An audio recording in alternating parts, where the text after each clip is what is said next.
Olá, meus amigos queridos, estamos chegando na reta final, 34º dia. Que o Senhor Deus tenha misericórdia de nós e nos leve a persistir até o último dia. Senhor, é isso que te pedimos, nos ajuda a sermos serenos, tranquilos, mas muito persistentes, perseverantes. Em nome de Jesus, abençoa a todos nós que estamos nessa jornada, buscando ler esse livro em conjunto e aprender tantas coisas. Meus queridos irmãos, minhas queridas irmãs, meus amigos, minhas amigas, pensando como servo, dia 34. Números 14 e 24 está escrito: meu servo Caleb pensa diferente e me segue de maneira plena. Filipenses 2, 5. Tentem pensar como Cristo Jesus pensava.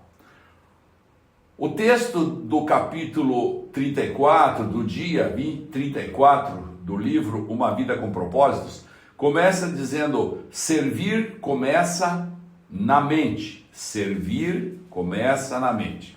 Ser servo requer uma mudança na maneira de pensar, uma mudança de atitude. Deus está sempre mais interessado no porquê daquilo que você faz do que naquilo que você faz. Atitudes, portanto, contam mais que realizações. Repito, atitudes, portanto, contam mais que realizações. O rei Amazias perdeu o favor de Deus porque, conforme está lá em 2 Crônicas 5, 22, fez o que era justo aos olhos do Senhor, mas não de todo o coração. O rei Amazias perdeu o favor de Deus, porque fez o que era justo aos olhos do Senhor, mas não de todo o coração. O servo verdadeiro serve a Deus com uma mentalidade que consiste em 5 atitudes. O servo verdadeiro, você e eu, servimos a Deus com uma mentalidade que consiste em 5 atitudes. Primeira atitude: o servo pensa mais nos outros do que em si mesmo. O servo concentra-se nas outras pessoas, não em si mesmo. Esta é a verdadeira humildade. Não pensar menos de si, mas pensar menos em si. O servo é abnegado. Paulo aconselha em Filipenses, capítulo 2, versículo 4. Esqueçam-se de vocês o suficiente para estender a mão e ajudar. É isso que significa perder a vida. Esquecer-se de si mesmo para servir a outros. Quando deixamos de nos concentrar em nossas necessidades, somos conscientizados das necessidades ao nosso redor. Jesus esvaziou-se de si mesmo, tomando a forma de servo, como está lá em Filipenses, capítulo 2, versículo 7. Quando foi a última vez que você se esvaziou de você mesmo em benefício de alguém? Você não pode ser servo se estiver cheio de você mesmo. Somente quando nos esquecemos de nós é que fazemos as coisas que merecem ser lembradas. Infelizmente, grande parte do serviço que prestamos é uma causa própria. Servimos para que os outros gostem de nós, para sermos admirados ou para alcançarmos nossos objetivos. Isso é a manipulação, não ministério. Repito, isso é manipulação, não ministério. Ficamos o tempo todo pensando, de fato, em nós mesmos e em como somos maravilhosos e nobres. Alguns cristãos tentam usar o serviço como instrumento de barganha com Deus. Vou fazer isso por você, Deus, se você fizer aquilo por mim. O verdadeiro servo não tenta usar Deus para realizar seus propósitos, mas deixa que Deus o use para os propósitos dele. Ah, meu irmão, minha irmã, preciso repetir isso. O verdadeiro servo não tenta usar Deus para realizar seus propósitos, mas deixa que Deus o use para os propósitos dele. Ser abnegado, assim como ser fiel, é uma qualidade extremamente rara. De todas as pessoas que Paulo conheceu, Timóteo foi o único exemplo que ele pôde apontar, lá em Filipenses 2, 20 e 21. Pensar como servo é difícil, pois entra em choque com o principal problema de nossa vida. Somos egoístas por natureza. Pensamos demais em nós mesmos. Por esse motivo, a humildade é uma luta diária, uma lição que temos de reaprender diariamente, repetidamente. As oportunidades para servir aparecem à nossa frente dezenas de vezes todos os dias, dando-nos a chance de decidir entre satisfazer nossas necessidades e atender às necessidades de outros. A abnegação é a essência do serviço. A abnegação é a essência do serviço. Podemos avaliar nosso coração de servo pela maneira de reagirmos quando somos tratados como servos por outras pessoas. Como você reage quando alguém que o leva em consideração, ou lhe dá ordens o tempo todo, ou o trata de modo inferior? A Bíblia diz: se alguém se aproveitar de você para levar vantagem injustamente, aproveite a ocasião para praticar a vida de servo. Está lá em Mateus 5:4. Muito bem, qual é a segunda atitude do servo verdadeiro que serve a Deus com a mentalidade correta? A segunda atitude é: o servo pensa como administrador, não como proprietário. O servo está consciente de que todas as coisas pertencem a Deus. Na Bíblia, o administrador era o servo encarregado de gerenciar uma propriedade. José foi esse tipo de servo quando prisioneiro no Egito. Potifar entregou-lhe a mordomia da casa. Depois o carcereiro lhe confiou a prisão. E por fim o faraó pôs a seus cuidados toda a nação. O serviço e a administração caminham juntos, pois Deus espera que sejamos dignos de confiança nas duas coisas, o serviço e a administração. Está lá em 1 Coríntios capítulo 4, versículo 1. A Bíblia diz em 1 Coríntios capítulo 4, versículo 2, o que se exige de quem tem essa responsabilidade é que seja fiel ao seu Senhor. Como você está lidando com os recursos que Deus lhe confiou?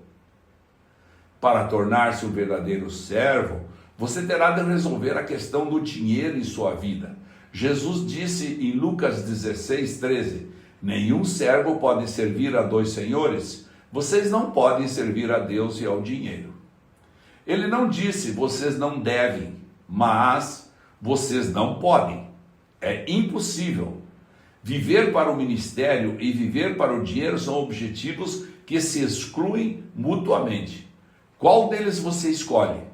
Se você for servo de Deus, não poderá fazer nenhum trabalhinho por fora.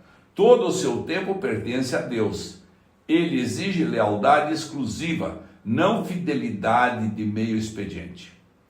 É o dinheiro que tem o maior potencial para substituir Deus em nossa vida. O materialismo é responsável por desviar as pessoas do serviço de Deus mais que qualquer outra coisa. Elas dizem: depois que atingir meus objetivos financeiros, vou servir a Deus. É uma decisão tola, pela qual se arrependerão por toda a eternidade. Quando Jesus é seu mestre, o dinheiro serve você. Mas se o dinheiro for o seu mestre, você se tornará escravo dele. A riqueza não é absolutamente pecado, mas deixar de usá-la para a glória de Deus, sim. O servo de Deus sempre se preocupa mais com o ministério que com o dinheiro. A Bíblia é extremamente clara. Deus usa o dinheiro para saber se você é um servo fiel. Foi por isso que Jesus falou mais sobre dinheiro que sobre céu e inferno. Ele disse em Lucas 16:11, assim, Se vocês não forem dignos de confiança em lidar com as riquezas deste mundo ímpio, quem confiará as verdadeiras riquezas a vocês? A forma de você gerenciar o dinheiro afeta a quantidade de bênçãos que Deus derrama sobre sua vida. No capítulo 31, mencionei 2 tipos de pessoas construtores do reino e construtores de riquezas. Ambos são bons em fazer os negócios crescerem, fechar acordos ou vendas e obter lucro. Os construtores de riquezas continuam a acumular fortunas para si, independentemente de quanto tenham alcançado. Mas os construtores do reino mudam as regras do jogo. Eles ainda tentam ganhar tanto dinheiro quanto for possível, mas fazem isso para distribuí-lo. Usam a riqueza para financiar a Igreja de Deus e a sua missão no mundo. Na Igreja Saddleback, temos um grupo de diretores de empresas e empresários que tentam contribuir da melhor maneira. Por isso costumam fazer doações na medida de suas possibilidades para promover o reino de Deus. Incentivo você a conversar com seu pastor e iniciar um grupo de construtores do reino de Deus em sua igreja.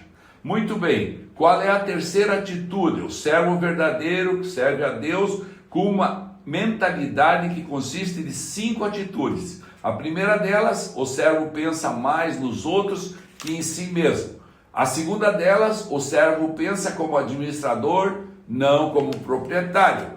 A terceira delas, o servo medita sobre o próprio trabalho, não no que os outros estão fazendo. Muito bem, o servo de Deus não fica fazendo comparações, não critica, nem compete com os outros servos ou com os demais ministérios. Está muito ocupado realizando a tarefa que Deus lhe designou. A competição entre os servos de Deus é absurda por muitas razões. Estamos todos no mesmo time e nosso objetivo é fazer que Deus seja visto, não nós mesmos. Recebemos diferentes atribuições e cada um tem uma forma exclusiva. Paulo admoesta em Gálatas 5:26. Isso significa que não devemos ficar fazendo comparações como se um fosse melhor que o outro. Temos coisa mais importante a fazer na vida. Ninguém é melhor do que ninguém. Cada pessoa tem valor singular e inestimável. Não há lugar para ciúmes mesquinhos entre os servos. Quando você está ocupado servindo, não há tempo para ser crítico. Todo o tempo desperdiçado em criticar os outros poderia ter sido usado no ministério. Quando reclamou a Jesus que Maria não a estava ajudando no serviço de casa, Marta perdeu o coração de serva.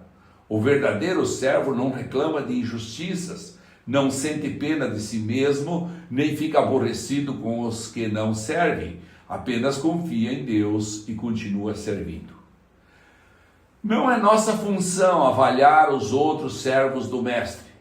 A Bíblia diz, lá em Romanos 14:4, quem é você para criticar o servo de alguém? O próprio Senhor determinará se seu servo foi bem-sucedido ou não. E também não é nossa função nos defendermos das críticas. Deixe que seu mestre tome conta disso. Siga o exemplo de Moisés, que se mostrou verdadeiramente humilde quando enfrentou oposição. Ou faça como Neemias, cuja resposta às críticas era simplesmente essa. Neemias 6, capítulo 6, versículo 3. Meu trabalho é muito importante para que eu o interrompa agora, a fim de conversar com vocês. Se você serve como Jesus, com certeza será criticado. O mundo e até mesmo grande parte da igreja não compreendem o que Deus valoriza. Um dos mais belos atos de amor demonstrado a Jesus foi criticado pelos discípulos. Maria derramou sobre Jesus a coisa mais valiosa que possuía, um perfume caro. Esse gesto de generosidade foi rotulado como desperdício pelos discípulos de Jesus porém Jesus o classificou como maravilhoso. E é isso tudo que importa. Seu serviço para Cristo jamais será um desperdício, não importa o que os outros digam. Veja isso lá em Mateus 26:10. Muito bem, o servo verdadeiro serve a Deus com uma mentalidade que consiste de 5 atitudes. A primeira atitude é: o servo pensa mais no que os outros do que em si mesmo. Pensa mais nos outros que em si mesmo. A segunda atitude é: o servo pensa como administrador, não como proprietário. A terceira atitude é: o servo medita sobre o próprio trabalho, não no que os outros estão fazendo. Agora vamos para a quarta atitude. O servo edifica sua identidade em Cristo. Por lembrar que é amado e aceito pela graça, o servo não precisa provar seu valor. Ele ainda aceita de bom grado trabalhos que pessoas inseguras considerariam abaixo delas. Ao lavar os pés dos discípulos, Jesus dá um dos exemplos mais profundos de serviço que parte de uma autoestima equilibrada. Lavar os pés era equivalente a ser engraxate, função desprovida de status. Mas Jesus sabia quem era. Por isso a tarefa não ameaça a sua autoestima. A Bíblia diz em João, capítulo 13, versículos 3 e 4. Jesus sabia que o Pai havia colocado todas as coisas debaixo de seu poder e que viera de Deus. Assim, levantou-se da mesa, tirou sua capa e colocou uma toalha em volta da cintura. Se você pretende ser servo, deposite sua identidade em Cristo. Somente pessoas seguras podem servir. Pessoas inseguras estão sempre preocupadas com a aparência, com o que os outros pensam. Temem a exposição de suas fraquezas e escondem-se sob camadas de orgulho e pretensão. Quanto mais inseguro você for, mais desejará que as pessoas lhe sirvam e mais necessitará da aprovação delas.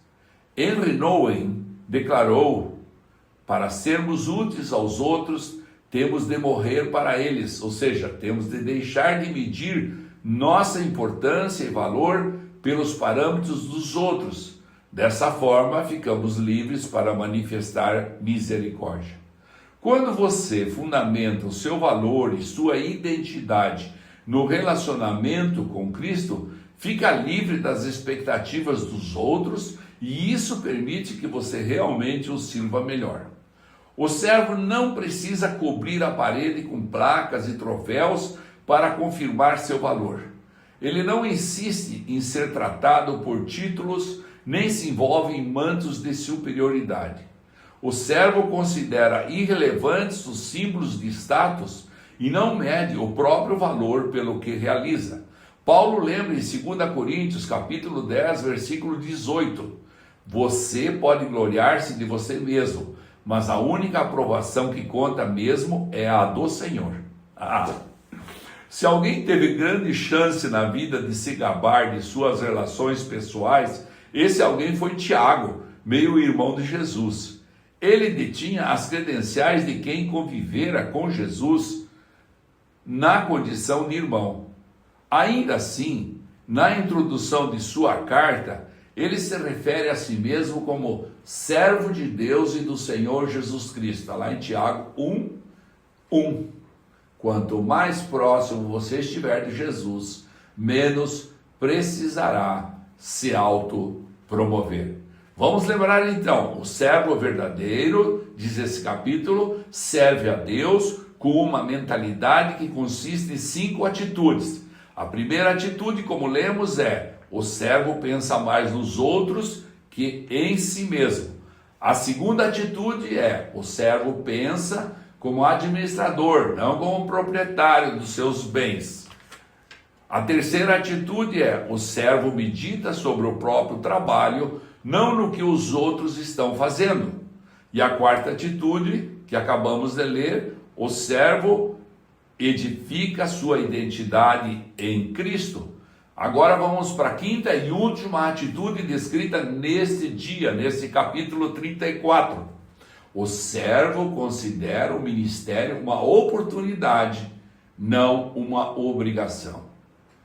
Ele gosta de ajudar pessoas, de suprir necessidades e de exercer ministério. Ele serve ao Senhor com alegria. Salmo 100, verso 2.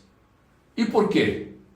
Porque ama ao Senhor, reconhece sua graça, sabe que servir é a mais alta função da vida e tem ciência de que receberá uma recompensa, como está lá em João 12, 26. O Pai honrará e recompensará quem me servir.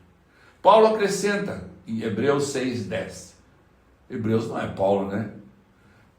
Ele não se esquecerá do trabalho duro que vocês realizaram por ele, nem do amor que lhe demonstraram ao cooperar com os outros cristãos. Bem, está lá em Hebreus 6, 10. Imagine o que aconteceria se apenas 10% dos cristãos em todo o mundo levassem a sério o papel de servo.